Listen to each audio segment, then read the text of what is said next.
want to see, right? Never, yeah. So, the question that she has posed to us, does this actually cross into workplace bullying?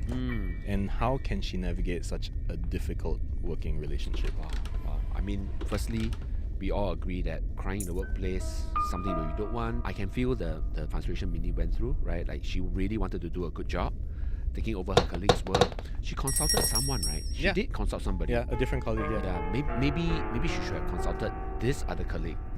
This senior colleague. But I feel like maybe that senior colleague, because of how she had been so in the past, Mindy felt like she was a separate colleague. So it kind of blindsided her when this senior colleague came back and was like, "Why didn't you ask me?" True. If today you are there to help another colleague, but you're always being very negative, or watching over their shoulder, you're not approachable.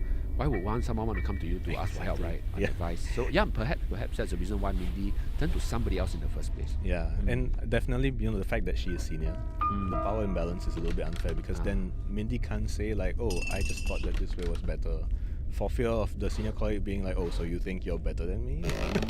So I mean, that's how I would feel if with such an aggressive tone. Yeah.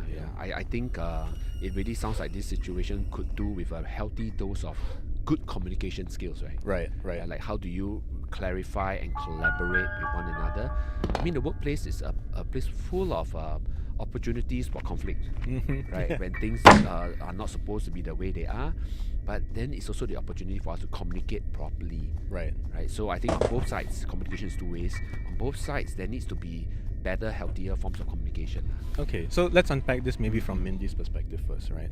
How could she have kind of better communicated if this were to say happen again? Yeah, I really feel like when you are approaching a piece of work or project, it's important to know who the stakeholders are, who are the direct people who have a say and an impact on the work and how it's being done, and who might care. Yes, right. Yes.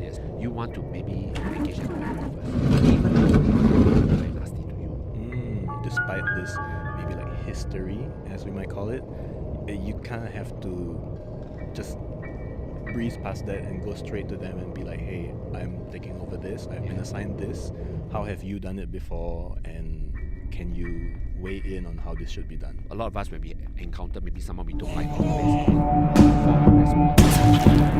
But when work presents itself, we have to work together. We can't avoid it as well.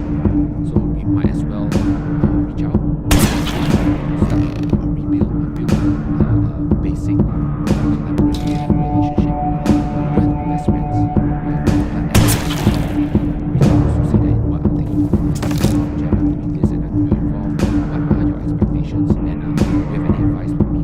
Because this is done at a point later on, if things go wrong, then at least you say, but this was what we quite agreed upon. So it's about expectations, giving them partnership. So from this senior colleague's perspective, they could have communicated better in order to not make it such a hostile engagement, or Lots.